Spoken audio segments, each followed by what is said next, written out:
దేశంలో ముఖ్యంగా మొన్నటి తుఫాను గురించి రైతుల తరపు నుంచి మాట్లాడటం జరిగింది. వైఎస్ఆర్సీపీ సభ్యులందరూ కూడా ముఖ్యంగా డ్రైనేజ్ వ్యవస్థ మీద, కాలువల వ్యవస్థ మీద కూడా అడగటం జరిగింది. ఈ కాలువలన్నీ కూడా ఎప్పుడో కాటన్ దొర గారు తవ్వినటువంటి డ్రైనేజీలు, అలాగే కాలువలో ఈవేళ మరణశాసనం రాశారు వాళ్ళు ప్రభుత్వం. కాలువలన్నీ కూడా రైతులు ఇన్ని వేల ఎకరాలు పంట నష్టపోయారంటే కేవలం డ్రైనేజ్ వ్యవస్థ అంతా కూడా చనిపోవటం వల్ల. ఈ డ్రైనేజ్ వ్యవస్థని గతంలో ఎప్పుడో వరల్డ్ బ్యాంక్ ఫండ్స్ నుంచి తెచ్చి మరి చెన్నారెడ్డి గారు తవ్వడం జరిగింది. ఆ తర్వాత ఇంతవరకు కూడా గడ్డి కూడా పీకలేదు. వరల్డ్ బ్యాంకు నిధుల నుంచి తెస్తామని మంత్రి గారు అచ్చెన్నాయుడు గారు, ఇన్ఛార్జ్ మంత్రి గారు చెప్పడం జరిగింది.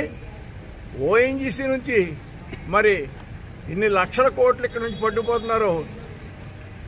కార్పొరేట్ రెస్పాన్సిబిలిటీ అని చెప్పి ఏదో కంటి తుడుపుగా పాడేస్తున్నారు. అలా కాకుండా ఆనరబుల్ సుప్రీంకోర్టు డైరెక్షన్, చంద్రచూడ్ గారు ఇచ్చినటువంటి డైరెక్షన్ ప్రకారం 9 మంది కాన్స్టిట్యూషనల్ జడ్జెస్ ఇచ్చినటువంటి జడ్జిమెంట్ ప్రకారం మాకు ఇక్కడ మైన్స్ సంబంధించినటువంటి రాయల్టీని అంతా కూడా ఈ డ్రైన్స్ మీద ఖర్చు పెట్టి రైతులకు శాశ్వత పరిష్కారం చూపవలసిందని గట్టిగా డిమాండ్ చేయడం జరిగింది.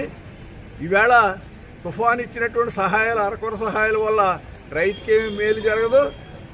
ఖచ్చితంగా మొత్తం కాటన్ దొరగా తవ్వినటువంటి కాలువలని, డ్రైన్లని కూడా ప్రక్షాళన చేసి మోడర్నైజేషన్ చేయమని చెప్పి గట్టిగా డిమాండ్ చేయడం జరిగిందని మీ అందరికీ తెలియజేస్తాం. Thank you. ల్యాండ్ ఎక్విజిషన్ అంటే మనకు ఉన్నటువంటి డ్రైనేజీ సంబంధించినటువంటి రికార్డులో ఉన్నటువంటి ఏదైతే ఉన్నాయో అవన్నీ క్లియర్ చేయవలసినటువంటి అవసరం ఉంది. అది చేస్తేనే కానీ ఈ విధంగా ఈ ప్రాంతానికి రైతులందరికీ అందరికి కూడా ఒక మంచి కార్యక్రమం కాబట్టి ఇది టేకప్ చేస్తానటువంటి చెప్పారు. పరిహారంగా ఈచ్ వన్ 1000 రూపాయలు, అదేవిధంగా రైస్ ఇస్తున్నారు. అది చాలా చోట్ల కొన్ని గందరగోళంగా ఉంటాయి. కొంతమందికి అందింది, లేకపోతే టెక్నాలజీ, ఎరువులు వాడద్దు ఇవన్నీ చెప్తున్నారు కదా. మేము సూటిగా మిమ్మల్ని అడిగేది ఏంటంటే, మీరు వ్యవసాయ మంత్రిగా ఉన్నారు.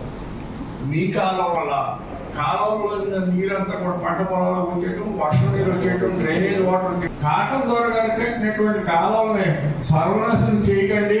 అలాగే వాటి మరణ శాసనం అయితే ఒక రికార్డు ఆ రంగం మన కరెంట్ రావడం చేయడం అని చేసినందుకు అందరి